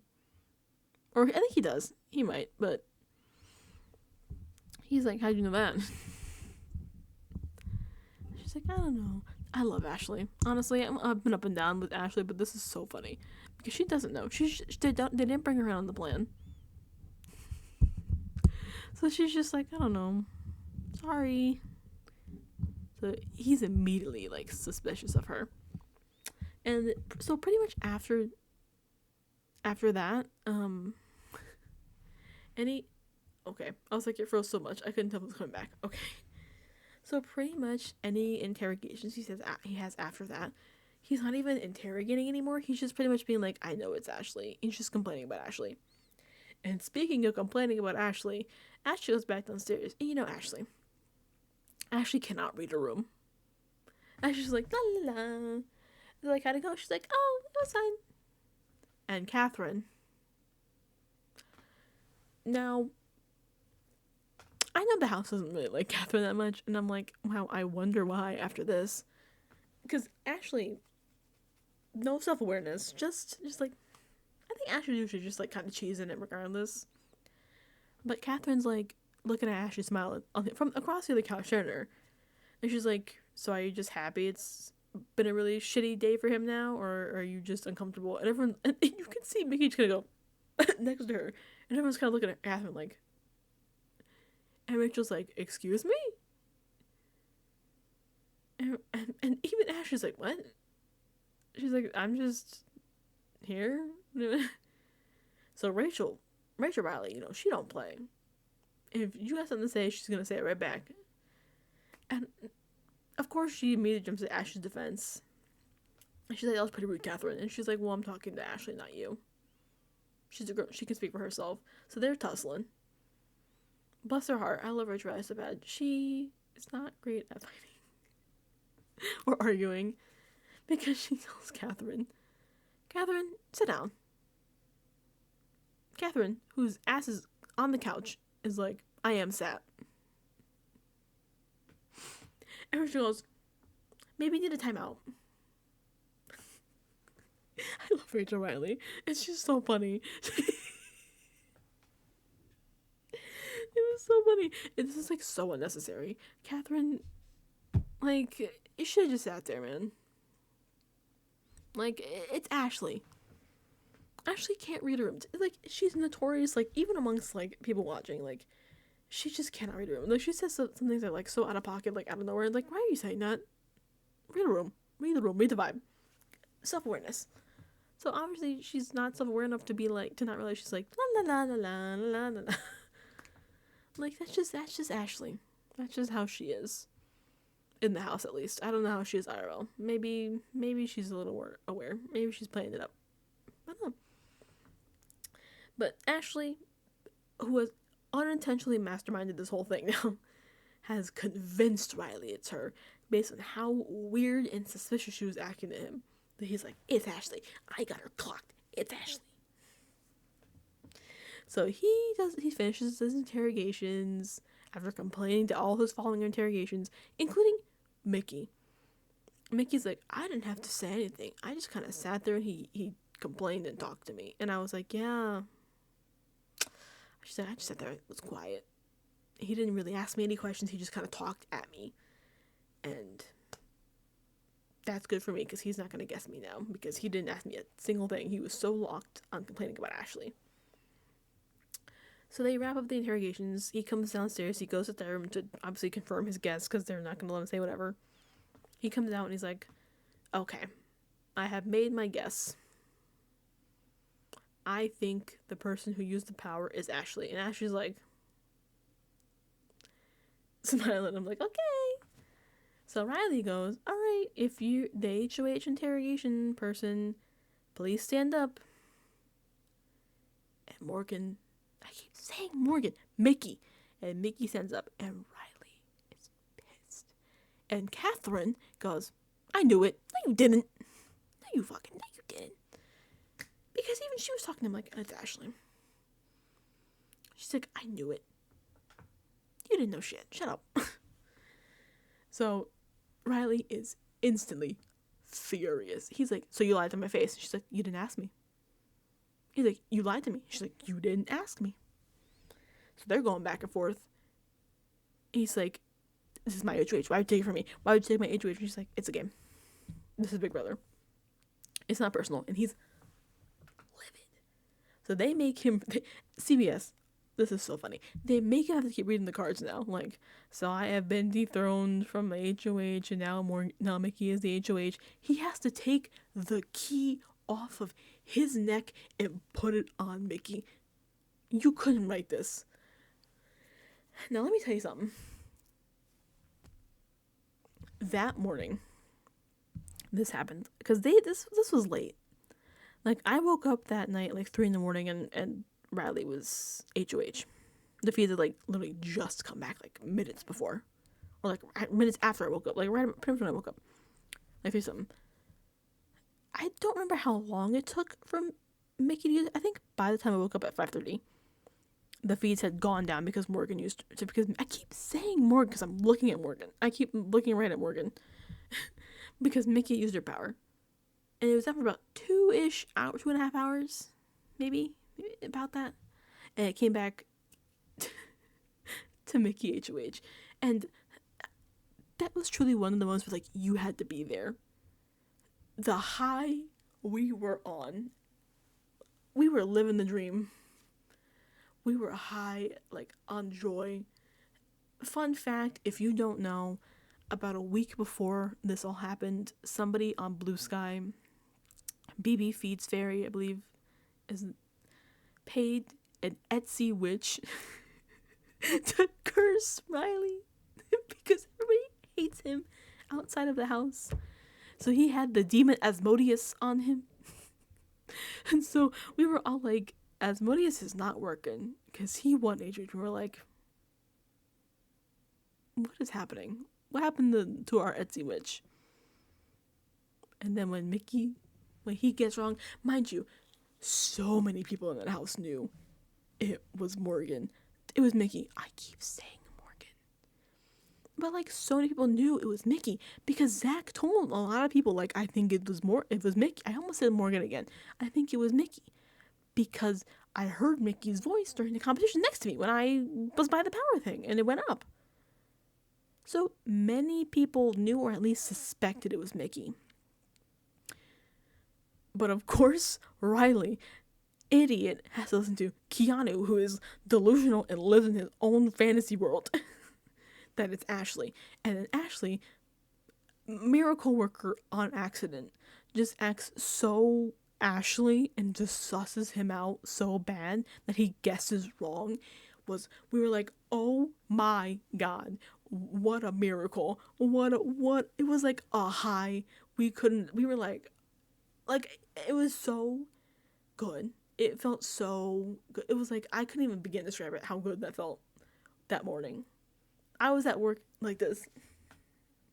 Like, grinning, cheesing. I was like, doo-doo-doo. The feeds came back while I was like on the way to work. I checked out work. I'm like, yes. I was in the cafeteria at work, like, we were all like, yeah. was a good week, right? That was not the peak of the week. Things definitely don't go downhill from there. But yeah, to the episode, Riley's pissed. Riley is now dethroned. We don't even get nom this episode. Pretty much the episode was like 15% not like eviction fallout. Then the rest was split halfway between oh my god, the HOH competition and then the interrogations and the investigation by Riley. So we don't get noms, we just get, Mickey's new HOH. Oh, I didn't even switch to the little page. Mickey. But yeah, we get a very not happy Riley. That's for sure. We don't... Excuse me, I'm knocking things over. I don't know if you heard that, but I knocked shit over. That's my bad. But we do get, in the end credits, we get, they do the silent, like, kind of like slow-mo, like, shots as the credits are rolling. We get, Riley stomping off. All of Riley's shit is outside the HOH room already because he was like, I'm moving in. He has to gather all his shit. And we get the slow end credits of him and Mickey in the gym fighting. Obviously, it's slow motion, so we don't hear anything. There's no audio besides like the end credit music. But we can see them like he's like pointing like this, like yelling at her. So I'm sure on our 90-minute Wednesday episode, we're gonna get that fallout, that fight. Plus, we have to get the noms. We gotta get, the veto competition. We gotta get the veto ceremony. It's gonna be such a good week, guys. Right? Right? It has to be a good week, guys. Right?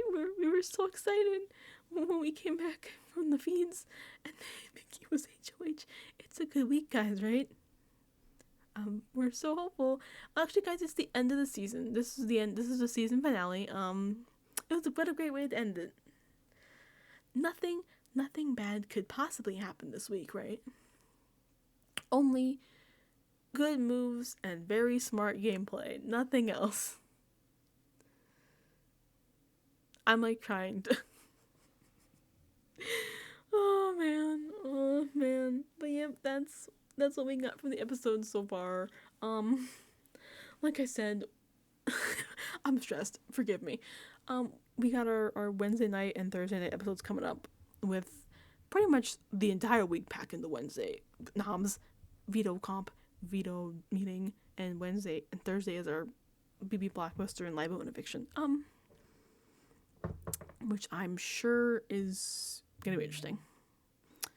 So I'm gonna be covering this as well. I did want to discuss. I don't know when. Oh, we also have BB Unlocked this week as well, I believe. I think. Yes. Am I wrong? No, we do. I believe. Yes. I'm pretty sure we have BB Unlocked this week as well. But I am not sure when my coverage on that will be up. Maybe Sunday, most likely more towards Monday. Even then, I'm not even sure. I will be away this weekend. I'm going to see My Chemical Romance. What? Yeah. So I will be gone the weekend. Hopefully, I'll be back on time by Sunday to be able to film my Wednesday, Thursday video before the episode on Sunday night, because obviously I'm not gonna miss the episode to record this. Well, no, I'm not gonna miss it. I want to see. Obviously, I want to watch the episode. But yeah, we'll see. I will probably make a little thing just to be like, hey, this is what's going on. But hopefully, what a week. What a week to have been going to see My Chemical Romance on when these next episodes are gonna surely have. I'm gonna have a lot to say. I'm gonna have a lot to discuss because I'm sure we all have opinions and thoughts and feelings. Because these people are crazy. But yeah, that's where I'm gonna leave us. Hopefully I'll be seeing you Sunday. If not, maybe Monday, though I did sign up for like a cookie contest at work, so I have to make cookies. We'll see. But yeah, I will wrap this up here. Let me know your thoughts about the end of week 3, the wrapping up of Lauren's HOH. Do you think she made good noms, good moves, good decisions with her renoms? How do you feel about her spiraling 1 to 10? Let me know. What are your thoughts on Riley's 5 seconds of HOH and Mickey taking it over? Tell your thoughts. What do you think about this week coming up? If you know, you know. If you don't, God bless you. You're at peace. You are living the dream. I wish I didn't know this week. But yeah, let me know your thoughts below. And I will see y'all next time after I go see My Chemical Romance. Yeah. But yeah, that's all I have for today. And bye.